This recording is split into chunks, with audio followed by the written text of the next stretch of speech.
పాతగిన్నెలు తింటారు తప్ప కొత్త పంటలు కూడా మీరు తినవలసిన అవసరం లేకుండా దేవుడు అంత సమృద్ధిని ఇస్తాడు. అది ఇలాంటి కారణాలకు వచ్చినప్పుడు దేవుడి దీవుని పొందుకోవడానికి ప్రయత్నం చేయాలి తప్ప ఆడు వచ్చాడు ఈడు వచ్చాడు ఆడేస్తున్నాడు ఈడేస్తున్నాడు ఇలాంటివి మనం ఎప్పుడు పని చేయదు. అలాగైతే మందిరానికి రావడం అనవసరం. ఇంటికాడ కూర్చుని చక్కగా టీవీ సీరియల్ చూసుకోవడమే బెస్ట్. దేవుడి మందిరానికి వచ్చి ఆశీర్వాదం పట్టుకెళ్ళదు తప్ప దేవుడి మందిరానికి వచ్చి ఏం పట్టుకెళ్ళకూడదు, శాపం పట్టుకెళ్ళకూడదు. కొంతమంది పాఠాలకే వస్తారు, పాట పాడితే పని అయిపోయిందాం, ఇంక వాక్యం లేదు ఏం లేదు. కొంతమంది వాయించడానికి వస్తారు, వాయించిన తర్వాత పని వెళ్ళిపోతారు, దేవుడు మనకు అవసరం లేదు. అసలు ఎందుకు వాయిస్తున్నాడు, ఎందుకోసం వాయిస్తున్నాడు, ఎవరి కోసం వాయిస్తున్నాడు ఆయనకి తెలియదు, ఎందుకోసం పాడుతుందో ఈవిడికి తెలియదు. ఈ పాట పాడితే ఈ పరలోకానికి వచ్చేస్తుందా, తీసుకెళ్ళిపోతాడు దేవుడు. అలాగనుకుంటే చాలా మంది టీవీ సింగర్లు తెగపడేసి ఆల్బమ్లు చేస్తున్నారు, వాళ్ళందరూ పరలోకానికి వచ్చేస్తారు దేవుడు. ప్రతిదీ కూడా బ్రెయిన్ పెట్టి ఆలోచించుకోవాలి. దేవుడి మందిరము, దేవుని యొక్క రాజ్యము, పరలోక రాజ్యం ఎలాంటి ద్వారం? ఇరుకు ద్వారం, విశాలమైంది కాదు. నరకం విశాలమైంది, పరలోక రాజ్యం ఇరుకైంది. ఆ ఇరుకైన దాంట్లోకి వెళ్ళాలంటే ఎంతో పోటీ పడాలా, తోచుకెళ్ళాలా. నీ భక్తిలో, విశ్వాసంలో దేవుడికి ఎదురెళ్ళాలి. పోటీగా వెళ్తానే కానీ నువ్వు దేవుడి రాజ్యాన్ని చేరుకోలేవు. అందుకనే దేవుడి రాజ్యము, పరలోక రాజ్యం ఎలా ఉంది? ఇరుకుగా ఉంటది. కాబట్టి మనం చేసే పని ఎందుకు చేస్తున్నాం? మన ఇంకా కూడా జీవితం ఉంది, ఇంకా భర్త తిరగవాలి, బిడ్డలు తిరగవాలి, అప్పులు తీరాలి, కష్టాలు పోవాలి, కన్నీళ్లు మిగలకూడదు. ఇవన్నీ దొరికి ఏకైక మంత్రం, ఏకైక కార్ఖాన. ఇష్టమొచ్చినట్టుగా తిరిగేసి అందమైన మూడు కావాలంటే ఎవరిస్తారు దేవుడు?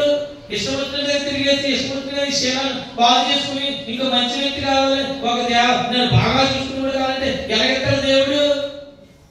యవనస్తులు పాడైపోతున్నారు, యవనస్తులు మరీ ముఖ్యంగా పాడైపోతున్నారు. ఈ రోజు ప్రపంచం అంతా యవనస్తుల మీద ఆధారపడితే యవనస్తులందరూ పాడైపోయి ఆత్మహత్యలు చేసుకుంటున్నారు. పిల్లడు ఏదో అన్నాడని చెప్పేసి, మాట్లాడలేదని, అన్నం తినమని ఊరేసేసుకోవడం, మందు తాగేయడం. ఎందుకు ఇలా జరుగుతుంది? అంటే కేవలం దేవుని వాక్యం మీలో లేకపోవడం, దేవుని భయం మీలో లేకపోవడమే ఇటువంటి కారణాలకే దారి తీస్తుంది. ఏంటి? ఇప్పుడు ప్రేమించినంత ప్రేమ పెళ్లి చేసుకున్న ఉంటది అనుకుంటున్నావా? ఉండదు. వయసుతో పాటు, మనసుతో పాటు ప్రేమ కూడా మారుతూ ఉంటది. అప్పుడు ఉంటున్న ప్రేమ ఇప్పుడు ఉండదు. ప్రతిదానికి అడ్జస్ట్మెంట్ లైఫ్ అలవాటు చేసుకోవాలి, అడ్జస్ట్ చేసుకోవాలి జీవితాన్ని. ఫస్ట్ లో నాకేమో పువ్వులు తీసుకొచ్చేవాడు, కొత్త స్నాక్స్ తీసుకొచ్చేవాడు, ఇప్పుడు తీసుకురావడం మానేశాడు అని అనుకోకూడదు. ఆడుకున్న కష్టం ఆడుకుంటది. కాబట్టి నిన్న నేడు నిరంతరం ఏకరీతిలో ఒకటే ప్రొవైడ్ చేసి మాత్రమే చెప్పడం అంటే నీ భర్త మారచ్చు, నీ బిడ్డలు మారచ్చు, లేకపోతే నీ బంధువులు మారచ్చు, నీ అక్క చెల్లెలు మారచ్చు, నీ తల్లిదండ్రులు మారచ్చు. కానీ ఎంతమంది మారినా మారకపోయినా స్నేహితులు మారచ్చు, ఇరుగు పొరుగులు మారచ్చు, ఎవరు మారినా సరే మారవాడు మన ప్రభు యేసు. దేవుని స్తోత్రం. కాబట్టి అందుకే దేవుడు చెప్పాడు, ఎవరి మీద ఆధారపడకండి.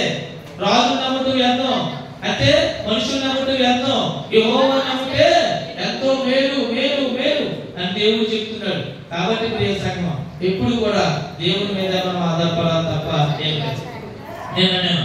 నేను ఒక పేపర్ ఒక న్యూస్ చదివినప్పుడు ఆ న్యూస్ చాలా బాధ అనిపించింది.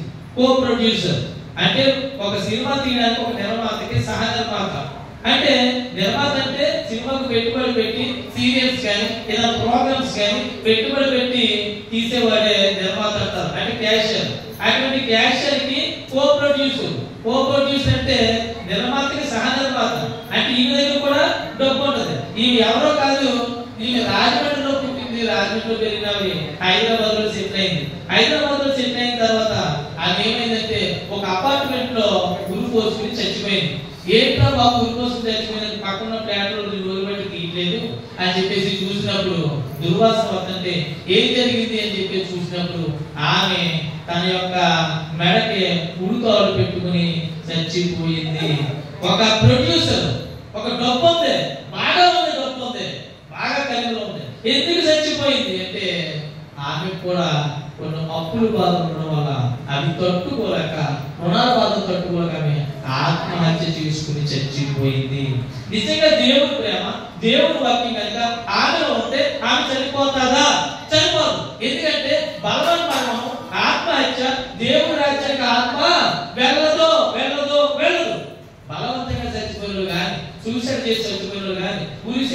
చచ్చిపోయిన వాళ్ళు కానీ గ్యారంటీగా దేవుని రాజ్యానికి వెళ్ళరు. ఎంతో మంది అడుక్కుంటున్నారే బయట, పట్టణం ఉండవు, తిండి ఉండదు, ఏమి ఉండదు, సదుపాయాలు ఉండవు, పడుకోవడానికి మంచం ఉండదు, బెడ్ ఉండదు, పప్పుకోవడానికి ఒప్పుడు ఉండదు. అయినా సరే ఎందుకు బ్రతుకుతున్నాడు? కాళ్ళు ఇడ్చుకుంటూ, లేదంటే ఈ చేతులు ఇడ్చుకుంటూ, చేతులు పని చేయక, కాళ్ళు పని చేయక ఎందుకు బతుకుతున్నారు వాళ్ళు?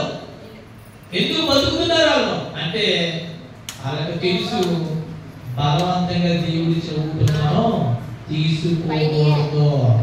కానీ చాలా మంది దేవుడు నమ్ముకున్న బిడ్డలే, దేవుడితో ఉన్న వాళ్ళే, దేవుడు నమ్ముకున్న వాళ్ళు, దేవుడితో ఉంటున్న వాళ్ళు, దేవుడు వాక్యం ఎరిగిన వాళ్ళు చాలా మంది ఏం చేస్తున్నారంటే వారి యొక్క ప్రాణాన్ని వారే తీసుకుంటున్నారు.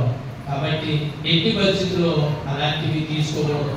చాలా మంది మన ఎవరో హైదరాబాద్ లో ఏంటంటే మొత్తం ఆక్రమించిన స్థలం ఉంటాయి కదా, ఆక్రమించిన స్థలాలు ఇల్లు కట్టుకున్నాడు.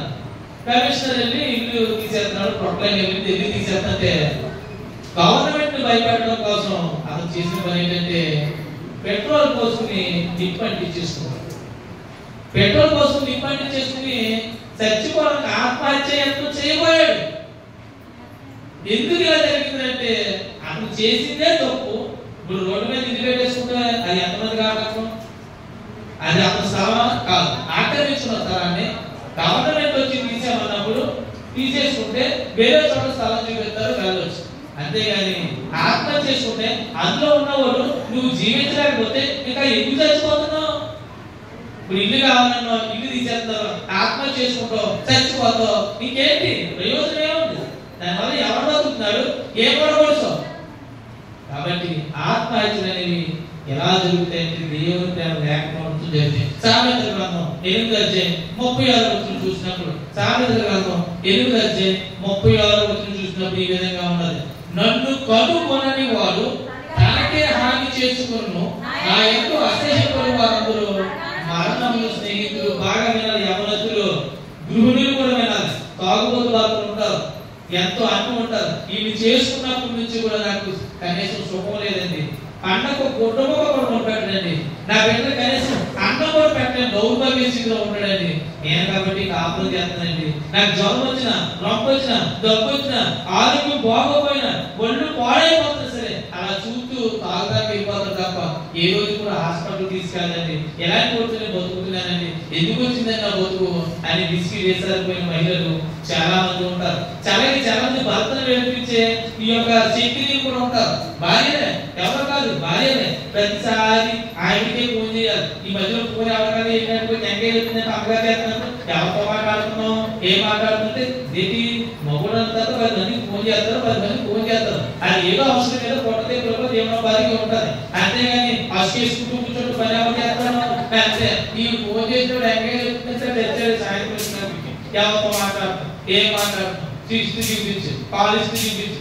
ఇలాంటివన్నీ చేయడం వల్ల ఇలాంటివి కూడా కొంచెం విసిగ్గా ఉంటూ ఉంటుంది. భర్తలు బాధ పెట్టే భార్యలు, భార్య బాధ పెట్టే భర్తలు ఈ లోకంలో చాలా మంది. ఈసారిగా పర్యవసానంగా జరిగేది ఏంటంటే ఆత్మహత్యలు జరుగుతున్నాయి. చూడండి, ఒక దొంగ ఉన్నాడు, దొంగతనం చేసుకున్నాడు, వారి పరిస్థితి ఏంటంటే ఉరిశిక్ష. అలాగే ఒక వ్యభిచారం ఉంది, పట్టుబడింది, పరిస్థితి ఏంటంటే జైలు శిక్ష. ఇలాంటి శిక్షలు అన్నింటిలో కూడా అనుభవించడానికి కారణం ఏంటంటే దేవుణ్ణి ఎరగకపోవడం. అదే చెప్తున్నాడు, నన్ను కనుగొనని వారంటే ఎవరైతే యెహోవాను కనుగొనడో, ఎవరైతే యెహోవాను కనుగొనడో వాడంట ఆయనకు అసూయపడతాడంట. కనుగోపోవడం వదిలే దేవుడు అంటే అసహ్యపడతాడంట. అలాగే అసహ్యంగా పడితే దేవుడి కంటే ఇష్టం లేకుండా, దేవుడి కంటే అసహ్యపడుతూ, దేవుడితో నడవకుండా, దేవుడి దగ్గరికి వెళ్ళకుండా కనుక దేవుడు చేదరించుకుంటూ ఉన్నావు అంట మరణాన్ని స్నేహిస్తారు. అంటే మనం ఫ్రెండ్షిప్ చేస్తూ ఉంటాం. చాలా మంది ఫ్రెండ్, ఈ నా బెస్టీ అండి, నా best friend, happy birthday bestie అని అంటూ ఉంటారు అమ్మాయిలు. అమ్మమ్మ ఎంత బాగా అంటూ ఉంటారు, happy birthday my dear loving friend. ఇలాంటి విషయాలు పెట్టుకుంటారు. మంచిది, ప్రాణ స్నేహితులు ఉండాలి. కానీ ప్రాణ స్నేహితులు కూడా నమ్మొద్దని బైబిల్లో ఉంది. కాబట్టి మీరు ప్రాణ స్నేహితులైనా, నీ భర్త అయినా, నీ భార్య అయినా, నీ అన్నదమ్ములైనా, అక్క చెల్లెలైనా, ఇరుగు వారైనా, పొరుగు వారైనా, ఏదైనా సరిపోయేవాడు మన యేసు మాత్రమే. దేవునికి స్తోత్రం కలుగాక, దేవునికి స్తోత్రం కలుగాక. దేవునికి స్తోత్రం కనుక. కాబట్టి ప్రియ సంగమా, ఇక్కడ జరుగుతుంది ఏంటంటే, ఎవరైతే యెహోవాని కనుగొనరో, ఎవరైతే యెహోవాని అసహ్యించుకుంటాడో వారి గ్యారెంటీగా మరణంతో స్నేహం చేస్తున్నాడో అని అర్థం. దేవునికి తప్ప నీ స్థుతులు ఎవరికి అర్పించకూడదు, దేవునికి తప్ప నీ సమయాన్ని ఎవరికి అర్పించకూడదు, దేవునికి తప్ప నీ కానుకలు ఎవరికి అర్పించకూడదు. ఎందుకంటే ప్రతి దాంట్లో నీకు ఇచ్చే ప్రతి దీంట్లో దేవుడు పాలిభాగస్తులు అంటాడు. నువ్వు తింటున్నావే తిండి, అది దేవుడు ఇచ్చింది. నువ్వు కట్టుకుంటున్నావే బట్ట, అది దేవుడు ఇచ్చింది. ఈ రోజు ఒకప్పుడు ఇల్లు లేకుండా ఈ రోజు ఇంట్లో ఉంటున్నావే, ప్రశాంతంగా అద్దెలు కాకుండా అటు ఇటు మోటరేసి తిరగకుండా చక్కగా ఉంటావే, అది దేవుడి యొక్క కృప.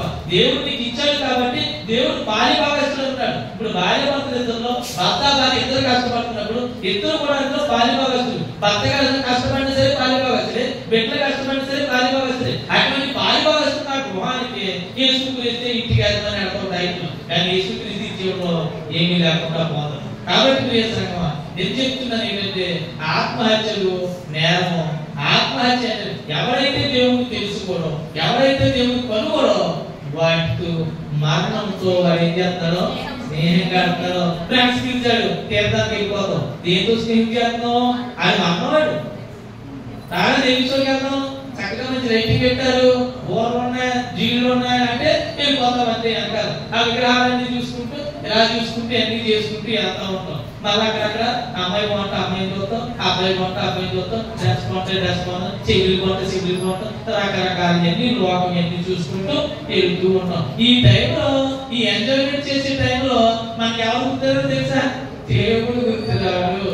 ఎప్పుడు కూడా నీ శ్వాస ఆడుతుందంటే అది దేవుడు ఆ ఊపిరి నీలో పెట్టబట్టే అది ఆడుతుంది తప్ప, అది కనుక ఒకసారి ఆగిందా నీ కట్టే ఇక్కడే ఉంటది. నీ ఆత్మ ఎక్కడ ఉంటుందో తెలియదు. నువ్వు చేసిన పాపాన్ని బట్టి, నువ్వు చేసిన పుణ్యాన్ని బట్టి దాన్ని ఏదో ఒక రోజు జడ్జిమెంట్ చేస్తాడు దేవుడు. ఆ జడ్జిమెంట్ లో నువ్వు పరలోకానికి వెళ్ళాలంటే ఇక్కడే కూర్చున్నావు, నరకానికి వెళ్ళాలంటే సరే ఇక్కడే సంపాదించుకుంటున్నావు. కాబట్టి నరకం ఎందుకు సంపాదించుకున్నావు అంటే దేవుడు వాక్యం వినకపోవడం వల్ల నరకం సంపాదించుకుంటున్నావు, దేవుడు వాక్యం నడవకపోవడం వల్ల ఇలా సంపాదించుకున్నావు. చాలా మంది దేవుడు వాక్యం వింటారు కానీ కొంతమంది సంఘాలకు ప్రిఫరెన్స్ ఇస్తున్నారు. ఇది ఒక బలహీనత. ఆ సంఘం బాగుంటుందండి, ఆ సంఘంలో ఆరాధన బాగుంటుందండి, ఆ సంఘంలో వాక్యం బాగుంటుందండి అనుకుని పోతూ ఉంటారు. మరి మీ సంఘంలో వాక్యం లేదా? ఇది దేవుడి సంఘం. ఎవరు చెప్పినా ఎవరోని పెట్టుకుని చెప్తాడు దేవుడు. అది వాక్యమే. ఆ వాక్యం వినాలి. అది చెప్పడంలో పొరపాటు లేదు, కానీ నువ్వు వినడంలో పొరపాటు ఉంటుంది దేవుడి వాక్యాన్ని. కాబట్టి ఎక్కడ పడితే అక్కడికి వెళ్ళిపోవడమే పట్టుబాట్లు ఏం లేదు. మనం ఒక ఫోన్ చేసేస్తాడన్న ఎక్కడికి వెళ్తాం సంఘానికి అంటే వెలిచేరు నుంచి వస్తాడంట. ఎక్కడికి? రాజమండ్రి వెలిచేరు నుంచి వస్తాడంటే అంటే ఆ సంఘంలో అందరూ తెల్లబాటు చేసుకుంటారు. ఆరాధన బాగుంటది, పాటలు బాగా పాడతారు, ఎగుతారు, ఎగుతారు, ఉద్యమం అవుతుంది, హుషారు అవుతుంది. అంటే దేనికి వస్తున్నాడు? ఉద్యమానికి హుషారుకైనా తెల్లబాటు వేసుకుంటూ ఆకర్షించడానికి వెళ్తున్నారు. దరిద్రుడా, నీ శరీరాన్ని చూపెట్టుకుంటాకే, నీ శరీరం ఆనందం చూసుకుంటాకి వెళ్తున్నావు తప్ప నీ ఆత్మ ఎక్కడ పోతుందో చూసుకోవా? నీ ఆత్మ నరకానికి పోతుంది. ఆ నరకానికి పోయే ఆత్మని నువ్వు రక్షించుకోవడానికి దేవుడి సన్నిధికి వచ్చావు. ఈ దేవుడి సన్నిధిలో ఉన్న నీవు నీ ఆత్మను రక్షించుకుని పరలోకానికి ప్రయాణం చేసినా చూడాలి, కానీ నరకానికి వెళ్ళాలి. దేవుడు ఊగుతుంది, బాగా పాట పాడుతున్నారు, ఊగుతున్నారంట, తెల్లబట్టేసుకున్నారంటే ఎవరికి కావాలి?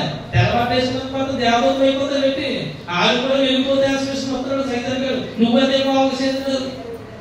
కాబట్టి మీరు సంఘం దేవుడి సంఘానికి వచ్చినప్పుడు మనం ఏం చేయాలంటే దేవుని వాటిని వినాలి, దేవుని ప్రకారం నడుచుకోవాలి. ఆయన కనుగొనాలి. కనుగొన్నవాడు మరణానికి స్నేహం చేయడు. ఒకవేళ దేవుని అసహ్యించుకున్నవాడు మరణానికి దగ్గర ఉన్నాడు అని బైబిల్లో చాలా మంది వ్యక్తులు ఆత్మహత్య చేసుకుని చచ్చిపోయారు. ఈ ఆత్మహత్య చేసి చచ్చిపోయిన ఇంచుమించు 6-7 మంది ఉంటారు.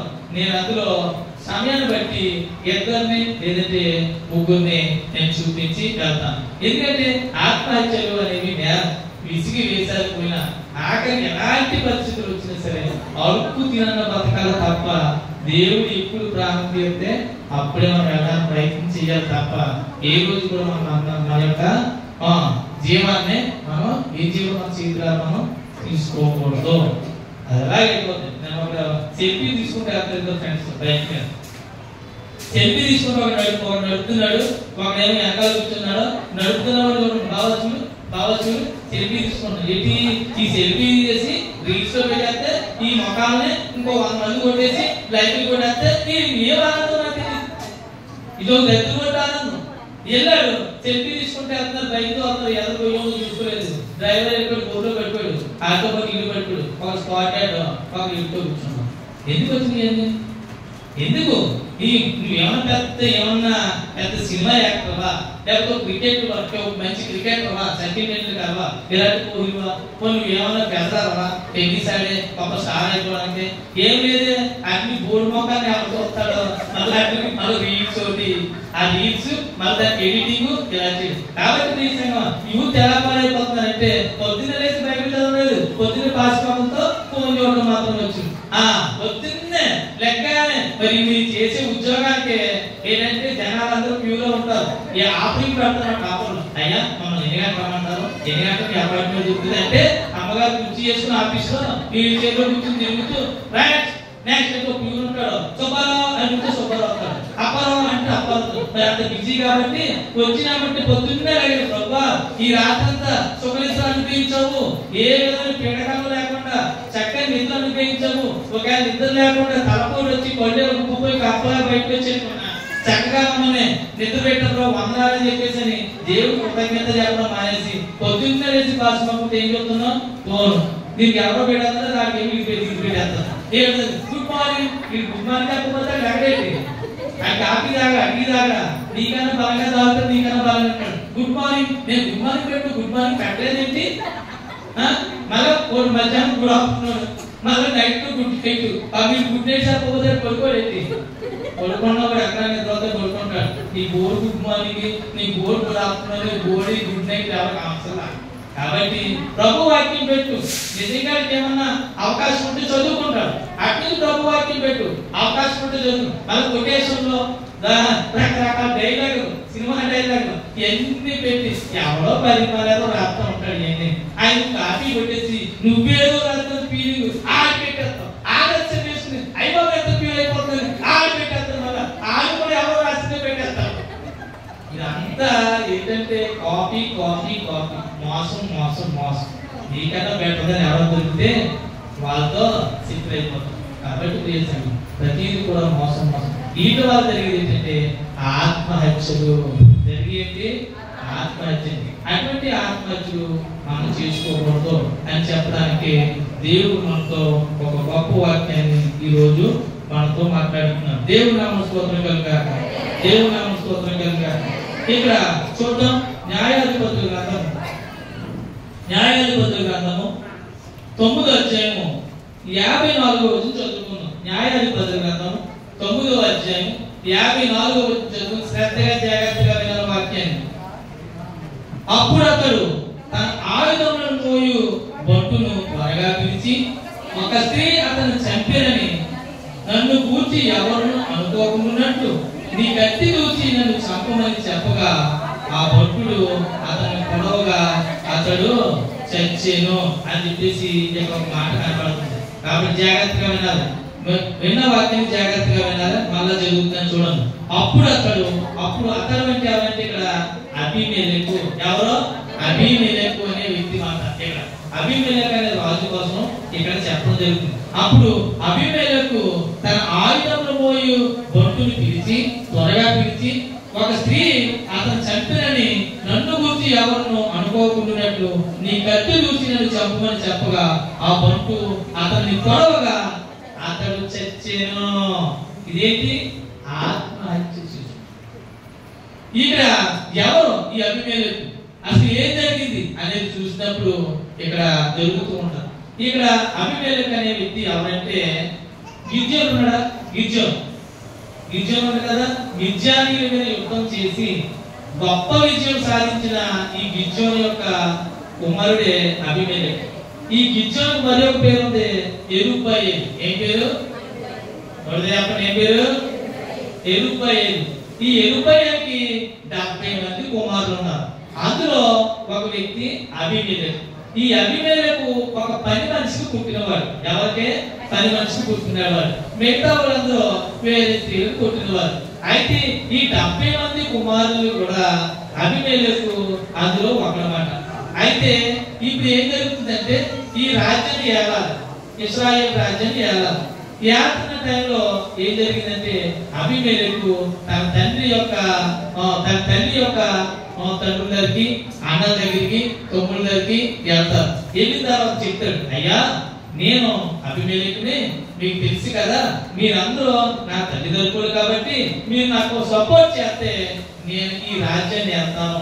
ఎందుకంటే 70 మంది కుమారులు ఉండి 70 మంది రాజ్యం వెళ్ళాలంటే రాజ్యం చిన్న భిన్నం అయిపోతుంది. కాబట్టి 70 మంది వెళ్ళడం మీకు ఇష్టమా, ఒక్కడైనా నేను ఒక్కనే వెళ్ళడం మీకు ఇష్టమే అని చెప్పేసి అన్నప్పుడు ఆ యొక్క ప్రజలు ఏం చేస్తారంటే వెంటనే ఆ ప్రజలు షెకెములో ఉన్న ప్రజలు అన్నమాట. ఈ షెకెములో ఉన్న ప్రజలందరూ కలిసి మరి ఈవిడ ఎలాంటిది షెకెము కాపురస్తురాలు కాబట్టి 12 సంవత్సరాలు కాబట్టి వాళ్ళందరూ కలిసి అబీమెలెకుని ఏం చేస్తారంటే రాజుగా చేస్తారు. రాజుగా చేయడం కాకుండా బయల్పెరెతు అనే ఒక దేవత గుడిలోకి వెళ్ళి వెండి నాణాలు తీసుకొచ్చి అతనికి ఇస్తారు. అతనికి ఇచ్చి నువ్వేం చేస్తావో చేసుకో, దీంతో నీ రాజ్యాన్ని స్థిరపరచుకో అని ఇస్తారు. ఇచ్చిన తర్వాత దేవునికి స్తోత్రం, దేవునికి స్తోత్రం. అయితే ఎందుకు ఇలా జరిగింది అంటే ఆ వెండి నాణాలు పట్టుకుని ఇతను ఏం చేస్తాడంటే కొంతమంది కుర్రోళ్ళు అల్లరి మొక్కలు చూసుకుంటాడు అన్నమాట. చూసుకుని వెళ్ళి ఓప్రాలో ఈ 70 మంది కుమారులు అక్కడ కాపురం చేస్తూ ఉంటారు. ఎవరు 70 కుమారులు మంది అక్కడ ఉంటారు. అందులో కూడా వీళ్ళు. అయితే ఆ వెళ్ళిన తర్వాత ఈ 70 మంది కుమారులు ఎలా చంపేద్దామని ప్లాన్ చేస్తారు. ఈ చంపేద్దామని ప్లాన్ చేసి రాజ్యం అంతా ఇతరే వెళ్ళాలి కాబట్టి ఈ 70 మంది కుమారులు చంపేయడానికి ప్లాన్ చేసి కొంతమంది అల్లరి మొక్కలు కదా ఆ అల్లరి మొక్కతో వీళ్ళందరినీ తీసుకొస్తారు. తీసుకొచ్చిన తర్వాత 70 మందిని వరుసగా పెడతాడు. మొత్తం అందరూ పెట్టిన తర్వాత ఒక్కొక్కరిని తీసుకొచ్చి ఒక బండ మీద పెట్టి నరికి చంపేస్తాడు. మొత్తం ఒకరిని చంపినప్పుడు ఇంకొకరు రెడీ, ఇంకొకరు చంపినప్పుడు ఇంకొకరు రెడీ. నిజంగా అది ఎంత తలడిల్లిపోతారు, ఎంత బాధపడుతున్నారు. ఎంతమంది 70 మంది భార్యలు, 70 మందికి భార్య ఉంటే కొడుకులు ఉంటే 70 మంది విధవలు అయిపోతారు. 70 మంది కుమారులు కూడా కుమార్తెలు కూడా ఏమవుతారు దిక్కులేని వాళ్ళు అయిపోతారు, అభాగ్యులు అయిపోతారు. అన్ని కూడా ఆలోచించకుండా ఈ అబీమెలెకు ఏం చేస్తారంటే రాజ్యశాంక్ష కావాలి, రాజ్యం ఏలాలనే ఉద్దేశంతో ఆ 70 మందిని కూడా ఏం చేస్తాను శిరస కనిపించి చంపేస్తాను. ఈ చంపేసిన తర్వాత అందరూ ఒకడు ఉంటారో అతను ఏం చేస్తాడంటే పారిపోతాడు. ఈ అబీమెలెకు చేసి ఒక పరిస్థితిని బట్టి పారిపోతాడు. పారిపోయి ఏం చేస్తాడంటే ఒక చోట ఉంటాడన్నమాట. ఉన్న తర్వాత చెప్తాడు, అయ్యా షెకెము యజమానులారా మీరు అనవసరంగా నన్ను వదిలేసుకున్నారు. ఎరుపై మా నాన్న విజయోను మీ అందరినీ కాపాడడం కోసం ఎన్నో రకాల ప్రయోగాలు చేసి ఎంతో మంది శత్రువులు చంపేసి మేము ఏం తీసుకొచ్చాడు, స్వతంత్రం తీసుకొచ్చాడు. అటువంటి నా తండ్రిని కొడుకు నేను ఏడడం అనేసి ఎవరో యాత్రి సపోర్ట్ చేస్తున్నారు. నా మాట వింటే దేవుడు మిమ్మల్ని చూస్తారు, నా మాట వినకపోతే దేవుడు మిమ్మల్ని నాశనం చేసేస్తారు అని చెప్పారు. ఎప్పుడైతే ఈ మాట చెప్పారో వాళ్ళు ఎవరు కూడా ఈ మాటని పెద్ద చెవులు పెడతారు. పెద్ద చెవులు పెట్టిన తర్వాత అబీమెలెకు ఈ 70 మందిని చంపేశాడు. చంపేసిన తర్వాత ఏం చేశాడంటే రాజ్యం వెళ్తూ ఉంటాడు. ఈ రాజ్యం వెళ్తున్నప్పుడు దేవుడు ఇప్పుడు కూడా అన్యాయస్తుడు కాదు. దేవుడు ఏం చేస్తాడంటే అమ్మకి చాలా డిస్టర్బెన్స్ ఉంది అక్కడ. ఏంటది అక్కడ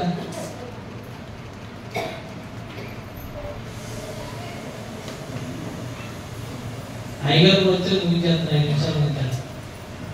వాక్యం చెప్పించుకుంటే తనివి తీరా చెప్పింది ఎంత బాధేస్తావు కదా. ఏమన్నా కొంచెం ఎదుగుతున్నా సరే ఇప్పుడు మా అన్నయ్య దిగులో తినడంలో మాత్రం తేడా ఉండదు, అందులో తేడా ఉండదు. దేవుడు వాక్యం తినడంలో మాత్రం తేడా. ఒక అరగంట తిన్నామంటే బాగుంది పక్కన ఉంటుంది బుర్రా, ఒక బాగుంట తిన్నామంటే పెద్ద సూపర్ స్టార్ మన పిల్లలు చెప్తా బుర్రా. ఏంటి ఎవరు చేస్తారు పర్వాలేదు ఎలాగంటే మరి దేవుని త్యాగం ఇచ్చేయడానికి మీ అందరి కోసం పెట్టేస్తుంది. అక్కడ ఏమన్నా దేవుని మధ్యలోకి వచ్చామంటే పిల్ల పాప ఎవరైనా సెట్ అవ్వాల్సిందంటే వాళ్ళ పట్టులో పడుకోబెట్టు.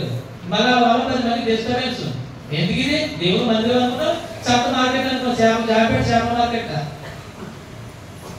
ఎన్నిసార్లు ఇదే చెప్పించుకుంటారా? స్కూల్లో పిల్లలకి ఇదే పాఠం చెప్తున్నాను, నీకు ఇదే పాఠం చెప్తున్నాను. వాళ్ళు కనీసం పిల్లలు నోరు కష్టపిల్లలు కాబట్టి చెప్పించుకుంటారు. మీకేమైందమ్మా? దేవుడు అంటే అది ఎక్కగా కనపడుతున్నారు మీకు. దేవుడు రోషకాలం ఏదో అనుకుంటున్నారా మీరు? పిల్లలతో ఆడుతున్నట్టు బయటకు పోయి ఆడుకో, దేవుని మందిరంలో కాదు. ముద్దులు పెట్టుకుంటే బయట పెట్టుకో, మీ ఇంట్లో పెట్టుకో, ఇక్కడ కాదు. మీ ఇంట్లో పెట్టి మీ నాన్న పెట్టించి, ఆ మామ పెట్టించి, ఇంకా పక్కన చుట్టుపక్కల పెట్టించు, ప్రాబ్లం లేదు. దేవుడి సన్నిధిలోకి వచ్చి కూర్చోడం రాకపోతే ఎందుకంటే మనకి దేవుడు నమ్ముకోవడం అవసరమా? మీరు జాగ్రత్త. కాళ్ళు లేవు అంటాడంట, అయ్యో దేవుడి మందిరం కాడ తీసుకొని కూర్చోబెడితే బాగుంటుందని చెప్పేసి అనుకుంటాడంట. నడవడానికి కాళ్ళు లేవు కాబట్టి. చేతులు లేవు అనుకుంటాడంట, కనీసం బైబిల్ పోయడానికి కూడా లేదే. నా చెయ్యోడు పోయింది, ఎలా పట్టుకుని ఎలా తెరవడానికి బాధపడుతున్నాను. నోరే మోపాడు అనుకున్నాడంట, దేవుడి వాక్యం ఏదో చెప్పాలనుకుంటున్నాను, దేవుడు చేసిన మేలని సాక్షాత్తులు చెప్పాలి అనుకున్నాడంట. కానీ మోగాడు, గుంటోడు కాదు, గుడ్డోడు కాదు, మోగోడు కాదు, అన్ని దేవుడు ఎత్తే నువ్వు చేసింది ఏంటి? దేవుడి దగ్గరికి వచ్చి అందమైన పెట్టినప్పుడు కూడా దేవుని కృప. జాగ్రత్త. ప్రభు యొక్క భక్తుల బోధలు పెంచాలి బిడ్డల్ని. దైవావిషయంతో చెప్తుంటే సేవకులు డిస్టర్బెన్స్ కలిగించడానికి బుర్రలన్నిటి ఎప్పుడు తప్ప, ఒకరు బుర్రేమో బైబిల్ మీద, ఒకరు బుర్రేమో పక్కన, ఒకరు బుర్రేమో పక్కన. ఏంటది? వాక్యం చాలా జాగ్రత్తగా వినాలి. ఈ రోజు నువ్వు వాక్యం విన్న శ్రద్ధను బట్టే నీ ఎదుగుదల ఉందో తెలుసా, నీ కుటుంబ అభివృద్ధి ఉందో తెలుసా, నీ బిడ్డలో ఒక మంచి స్థితిలోకి వెళ్ళడానికి ఒక అవకాశం ఉంటుంది. నువ్వు దేవుని వాక్యం సక్రంగా రేపు నీ బిడ్డలు బోధిస్తావు. నువ్వు వినకపోతే నువ్వేం బోధిస్తావు? బోడి ఏం బోధించడానికి ఏం లేదు ఇక్కడ. ఎలాగే ఇక్కడ చదవలేదు కాబట్టి ఇక్కడ శక్తి వినడానికి వచ్చావు. నువ్వు వినాలంతే, అంతవరకే. ఇష్టం లేకపోతే కూర్చో. జాగ్రత్త. దేవుడు చెప్తున్నాడు, పరిశుద్ధాత్మకు ఆటంకం కలిగించకూడదు. దేనికి? పరిశుద్ధాత్మకు ఆటంకం కలిగించకూడదు. ఏదన్నా నువ్వు ఇప్పుడు ఉన్న స్థితిని బట్టి గరిగొస్తున్నావేమో, ఉండకపోతే king pacer Vijayawada king pacer ఏదో ప్లేన్స్ నడిపోయినమాట, విమానాలు నడిపోయి విమాన సంస్థ కొన్ని లక్షల మందికి ఉద్యోగాలు ఇచ్చాడు ఆయన. విజయవాల్య లెక్కర్ డాన్, వీళ్ళు మందు తయారు టాప్ కింగ్ మాట్లాడు. అలాగే కొన్ని వందల ఫ్లైట్లు నడిపాడు. ఈ రోజే పరిస్థితి ఏం తెలుసా?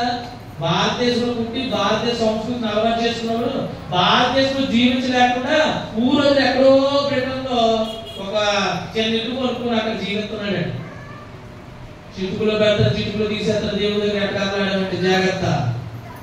ఈ రోజు నీ కొడుకు నీ కూతురు చూసుకుని ఆనందపడుతున్నావు. రేపు పొద్దున నిజంగా జబ్బుపడి ఏ హాస్పిటల్కి వెళ్తే మళ్ళీ ఎవరు కావాలి? నీకు దిక్కు ఎవరు కావాలి? దేవుడు కావాలి.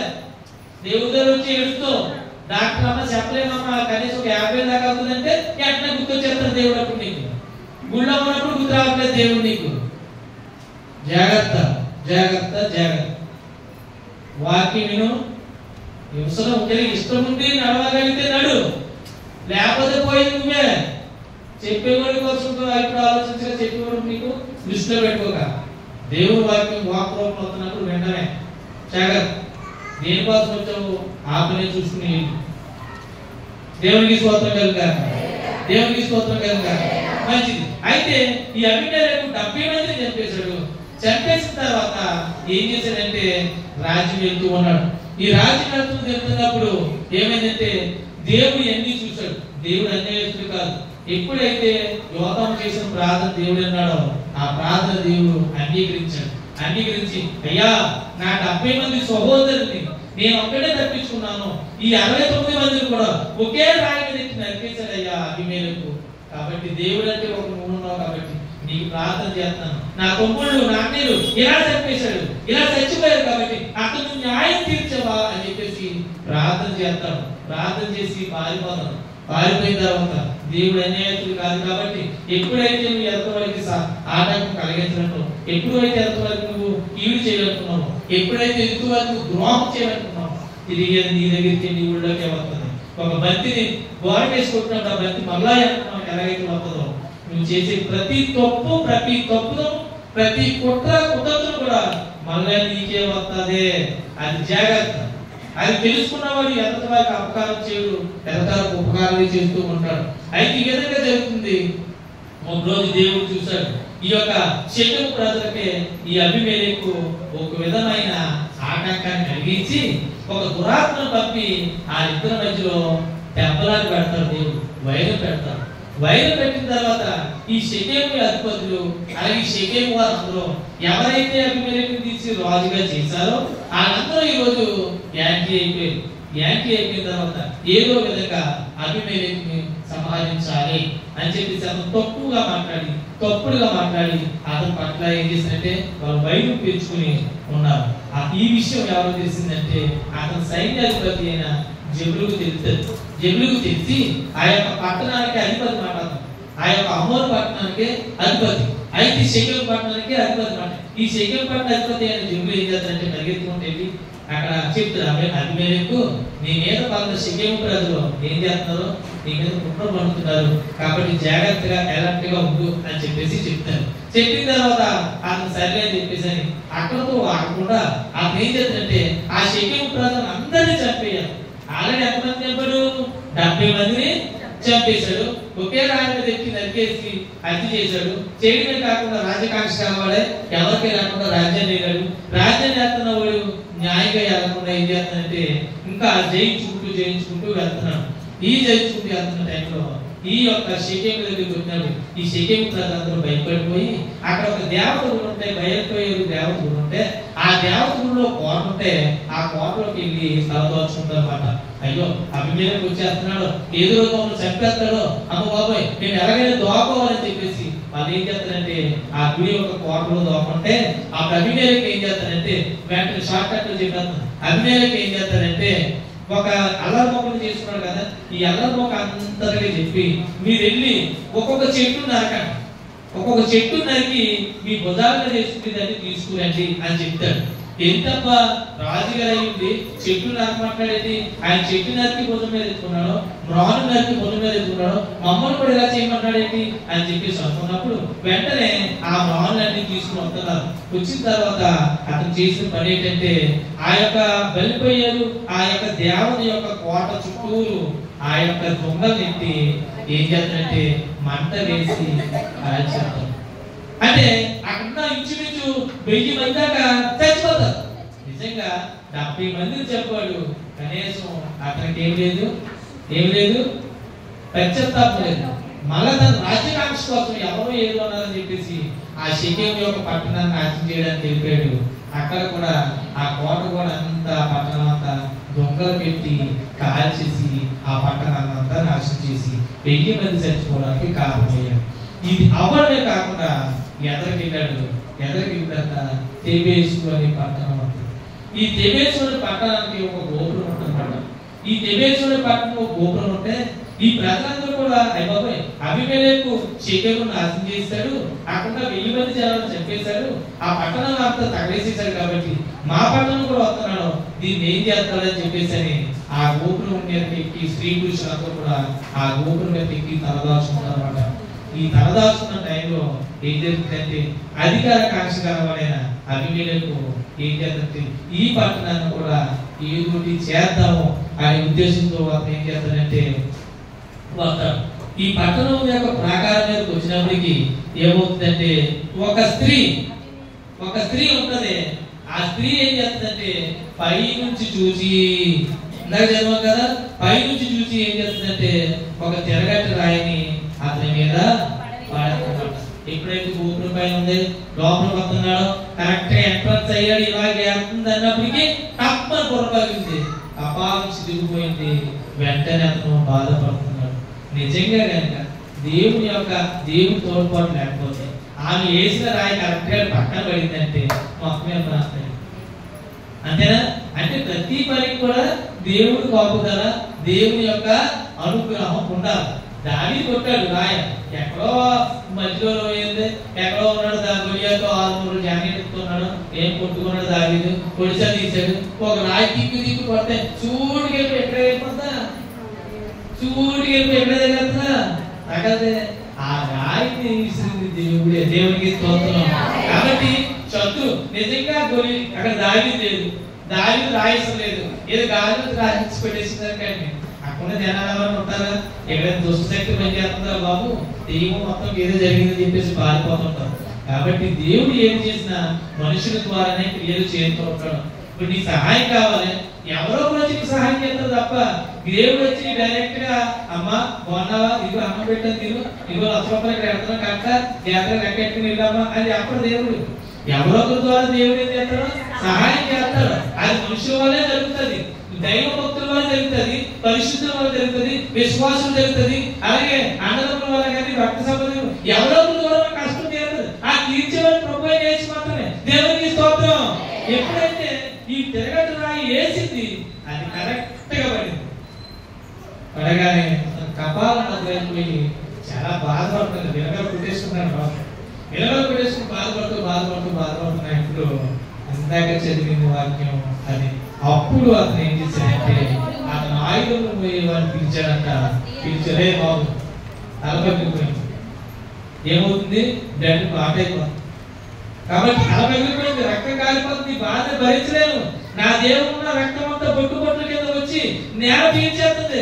ఏం చేయాలని అర్థం కావట్లేదు. నా శత్రువు, నా శక్తి, నా శత్రువు అంతా పోతుంది. కాబట్టి దయచేసి ఒక స్త్రీ చేతిలో ఇంత గొప్ప రాజు చనిపోయాడనే ఈ యొక్క అపలేదు నాకొద్దు. కాబట్టి నేను పొడిసి చంపే ఈ బాధ తట్టుకోలేను. అక్కడ 70 మందిని నరికి చంపేసినప్పుడు ఆ బాధ తెలియలేదు. 70 మంది నరికి చంపినప్పుడు బాధ తెలియలేదు, అభిప్రాయం. కానీ అతల ప్రాణం దగ్గరికి వచ్చినట్టు ఏం తెలిసింది, ఆ బాధ ఏంటో తెలిసింది. అప్పుడన్నా పశ్చాత్తాపడి ఉంటాడా, అయ్యా 70 మందిని అన్యాయంగా చంపేశారు అయ్యా, ఆ భార్య విధవరాలు అయిపోయింటారు, ఆ బిడ్డల విధవరాలు అయిపోయింటారు, వాళ్ళ జీవితం అంతా అగమ్య గోచరంగా అయిపోయింది. అయినా సరే నాకు ఈ భాగ్యం ఇచ్చావు, అయినా సరే ఇలాంటి మనం నాకు వచ్చిందా అని కనీసం పశ్చాత్తాపం. చాలా మంది ఎదుటి వారికి అన్యాయం చేస్తారు, వాళ్ళ సమర్థించు. అయితే అలాగే చేశాను, అలాగే కాబట్టి అలాగే చేశాను, ఏం బాధలేదు, ఎవరు ఎలాగలేదు, ఎవరు బాధపడక్కర్లేదు, అది చేసుకుని దాంట్లో వచ్చింది అంటూ. ఎప్పుడు కూడా క్రైస్తవుడు అనేవాడు కఠినంగా మాట్లాడదు, క్రైస్తవుడు అనేవాడు జాలి చూపించాడు. ఫర్ ఎగ్జాంపుల్ చెప్తాను చూడండి. సెంట్ జోసెఫ్ హాస్పిటల్ డాక్టర్ గారు నాకు బాగా ఫ్రెండ్. ఆయన మీకు ఏదో చెప్తున్నాను, మీకు ఎమర్జెన్సీ కేసు ఏది వచ్చినా సరే పిల్లల కానీ పెద్దల దగ్గర కానీ ఎంపీలు పోవడం, లేదంటే ఎమర్జెన్సీ ఏదైనా హార్ట్ అని ఏదైనా సరే ఎమర్జెన్సీ కేసు వస్తే నాకు ఫోన్ చేయండి.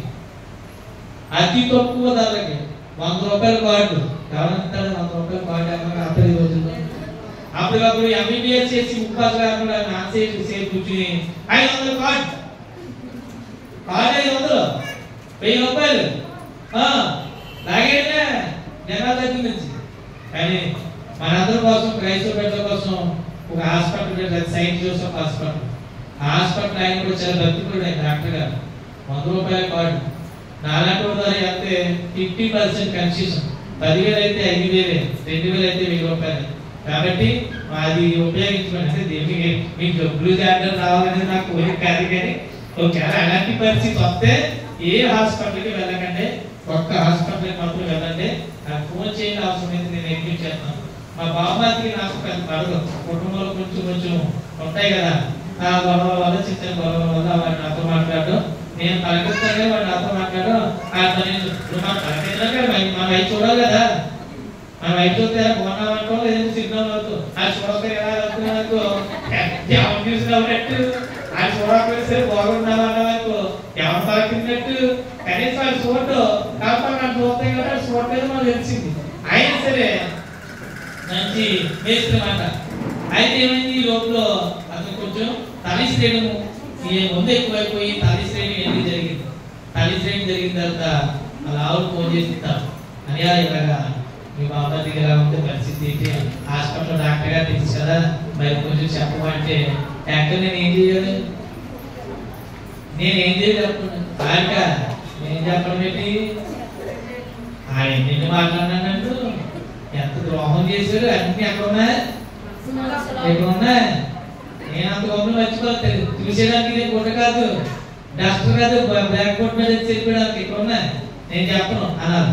కానీ దేవుని కృపలో వెంటనే డాక్టర్ గారు ఫోన్ చేసి, నమస్తే సార్, మా బాబాయ్ దేవాడు కొంచెం జాగ్రత్తగా ట్రీట్ చేయండి అంటే మా రూమ్లో పెట్టి అన్ని రకాలుగా ట్రీట్మెంట్ ఇన్ని చేసిన తర్వాత బిల్లు కోసం ఫోన్ చేస్తాం. ఒకసారి నేను చెప్పానంటే ఆయన చూసే వెళ్తారు, మళ్ళీ బిల్లు కోసం ఫోన్ చేస్తే వెంటనే మాట్లాడితే ఆయన 2,000 రూపాయలు 1,000 రూపాయలకి 500 తీసుకొచ్చి దేవునికి స్తోత్రం. కాబట్టి ఎప్పుడు క్రైస్తవుడు అనేవాడు కఠినంగా మాట్లాడకూడదు. మన మాట ఎలా ఉండాలి? మృదువుగా ఉండాలి, ఎదుగువారిని ఆకర్షించే విధంగా ఉండాలి, ఎదుగువారిని దేవుడి వైపు నడిపించే విధంగా ఉండాలి తప్ప ఆడు వాగుతున్నాడని నువ్వు వాగితే, ఆడేదో తిట్టాడని నువ్వు తిట్టుంటే నీకు వాడికి తేడా ఏముంది? గుడికి వెళ్తున్న వాడికి వీళ్ళు వదులుతున్న వాడికి తేడా ఏముంది? ఆ తేడా చూపించుకునే క్రైస్తవుడు. దేవునికి స్తోత్రం, దేవునికి స్తోత్రం. దేవుడు వెంటనే ఏం చేసి ఆ బాధని ఆ 70 మంది పడి ఎంత ఇప్పుడు చచ్చిపోతున్నప్పుడు పిల్ల ఉంది ఏదో దూరపడుతుంది, ఒక పిల్ల ఆత్మహత్య చేసుకుని వెళ్ళిందంట. ఆత్మహత్య చేసుకున్నాను వెళ్ళినప్పుడు ఆఖరిగా దేవుడిని ఏమని కోరుతుంది? మామూలుగా ఏమని కోరుకుంటుంది? ఏమని కోరుకుంటుంది? ఏమని కోరుకుంటుంది? పిల్ల ఆత్మహత్య చేసుకుంటే వెళ్ళిందనుకో ఏమని కోరుకుంటుంది? దేవుడా, ఓ మంచి దేవుడా, నన్ను గుర్తించావు, కాకపోతే నాకు కొన్ని కష్టాలు నష్టాలు వచ్చాయి కాబట్టి నేను చచ్చిపోతాను రెడీగా అయ్యాను, దాన్ని క్షమించు అని అన్నారు. అంటదా? అంటదా? అంతా మరి ఏమంటది? ఏమి అంటారు? మియాం అంటది. ఏమంటది? మియాం మియాం అంటది. అంతేగాని అంత చెప్తుంది ఏంటి? చచ్చిపోయారు మియాం మియాం అని చచ్చిపోతారు. కాబట్టి దేవుడు ఆ 70 మంది చెప్పనుకున్న ఆ కష్టాన్ని 70 పక్కన చెప్తున్న తీసుకొచ్చి ఇంకొక ఏం చేస్తారు? లోపల చాలా బాధపడతారండి. భార్య గుర్తొస్తుంది, బిడ్డ గుర్తొస్తారు, అందరూ గుర్తొస్తారు, బాధపడతాడు. అంత బాధపడి అయ్యో దేవుడా నువ్వు నిజంగా ఉంటున్నా తప్పించు, నిజంగా ఉంటున్నా తప్పించని గ్యారెంటీగా ప్రార్థన చేసుకుంటున్నాడు. గ్యారెంటీగా ఏం చేస్తాడో ప్రార్థన చేసుకుంటాడు, లేదంటే భయపడుతూ ఉంటాడు, ఏదో అనుకుంటూ ఉంటాడు. ఆయన ఆ బాధ అంతా తెలియాలని అన్యాయస్తులు దేవుని రాజ్యానికి వారసులు కాలేదు.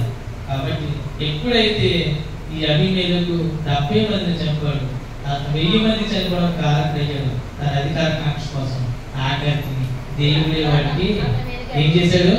ట్రీట్మెంట్ చేశాడు. వెంటనే అతను చనిపోవడం, ఆయుధాలతో మూసేవాడు రావడం, మన పొడిచాడు, పొడిచిన తర్వాత అతను చచ్చిపోవడం అంతా జరిగింది. కాబట్టి మన మూలవాక్యం ఏంటంటే ఎవరైనాను దేవుడిని కనుగొనియాడలా, ఎవరైనా దేవుడిని కనుగొనియాడలా మరియు దేవుడిని అసహించుకునేయాడలా వారు మరణంతో స్నేహము చేస్తాడు. కాబట్టి దేవుడి ప్రేమ తెలిసినోడు ఎదుటివాడిని సంపాదనుకోడు, దేవుడి ప్రేమ తెలిసినోడు ఎదుటివారిని ఇబ్బంది పెట్టాలనుకోడు, దేవుడి ప్రేమ తెలిసినోడు ఎదుటివారి యొక్క కాపురాల్లో కానీ, ఎదుటివారి ఫ్రెండ్షిప్ లో కానీ, ఎదుటివారి యొక్క బంధుత్వాల్లో కానీ, రక్త సంబంధాలు కానీ బుర్ర పెట్టడో పెడితే దేవుడు వారికి తిరిగి న్యాయం తీరుతాడని తెలుసుకోవాలి. ప్రియ సంగమా, ఈ రోజు దేవుడితో మాట్లాడే విషయం ఏంటంటే ఆత్మహత్యలు చేసుకోవడం నేరము. ఆత్మహత్యలు చేసుకోవడం ప్రభువుని అడగండి, ప్రభువుని అడగండి. ఇప్పుడున్న కష్టాలు ప్రభు తెలుసు, అవి ఎంత ఎక్కువగా పూజ చేసిన దేవుడికి పెద్ద ఎక్కువ, సూర్యచంద్ర నక్షత్రాలు ఆపేసిన దేవుడికి ఏమో పెద్ద కష్టమా? కష్టం కాదే. నేలను ద్రాక్షారసంగా మార్చినోడికి ఇది కష్టమా? చచ్చిపోయిన రాజం లేపుడికి కష్టమా? లేదే. పైనుంచి వడగంట కురిపించినోడికి ఇది కష్టమా? కాదే. సృష్టి అంతటిని ఆపరేట్ చేస్తూ సృష్టిలో ఏ జీవికి ఏం కావాలో ఆహారం పెట్టి అన్ని పెడుతున్నవాడికి ఇది కష్టం కాదు. కాకపోతే నువ్వు ఇష్టపడి దేవుడి దగ్గరికి వస్తే, ఇష్టపడి విశ్వాసంతో ప్రార్థన చేస్తే నీ ప్రతి కష్టం కూడా దేవుడు తీర్చి పక్కన పెట్టగల సమర్థుడు. దేవునికి స్తోత్రం కలుగుతాడు, దేవునికి స్తోత్రం కలుగుతాడు. కాబట్టి ప్రియ సంగమా, దేవుడిని వెతకాలి, దేవుడిని కనుగొనాలి, ఆత్మహత్యలు చేసుకోకూడదు.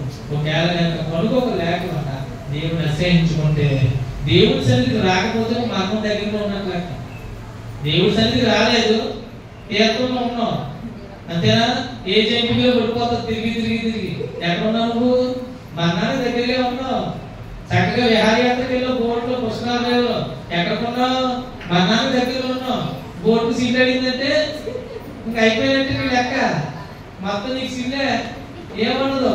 కాబట్టి దేవుడి మందిరంలో ఉంటేనే సురక్షితం, దేవుడి దగ్గర పాదాలు చేస్తుంటేనే సురక్షితం. నీ యొక్క ఆత్మకి, నీ జీవితానికి, నీ శరీరానికి పక్కా గ్యారెంటీ ఇక్కడే దొరుకుతుంది. ఇది కాదని ఊరు ప్రయాణం పెట్టుకున్న కొంతమంది తప్పదు అన్నప్పుడు వెళ్ళొచ్చు, అంతేగాని 10 గంటల సుఖాల దగ్గర కూడా వెళ్ళిపోతుంటాం. మొన్న వచ్చాడు 500 ఇచ్చాడు, ఇంపాడు పనిపోవాలని లేకపోతే అందరూ పంపించేది భోజనం మిగుతుంది, పంపించేది ఇచ్చేది, ప్రాబ్లం ఏం లేదు. కాబట్టి ఎప్పుడు కూడా దేవునితో ఉండాలి, దేవుని కనుగొనాలి. దేవుని కనుగొన్నప్పుడు దేవుడు ఉన్నప్పుడు దేవునితో స్నేహించినట్టు లెక్క. లేకపోతే తన మరణాన్ని తానే తెచ్చుకుంటాడు. మోకరించుదాం, చిన్న ప్రార్థన చేసుకుంటాం. మోకరించుదాం, చిన్న ప్రార్థన చేసుకుంటాం. మోకరించుదాం, చిన్న ప్రార్థన చేసుకుంటాం. మరి సంస్కారం అనడానికి సమయం అయితే కనుక ప్రతి ఒక్కరు మోకరించి ప్రార్థన చేసుకుంటాం. ప్రభువా, గత నెలంతా ఇదిగో తండ్రి ఈ విధంగా నేను పలానా దిక్కున పడిపోయాను,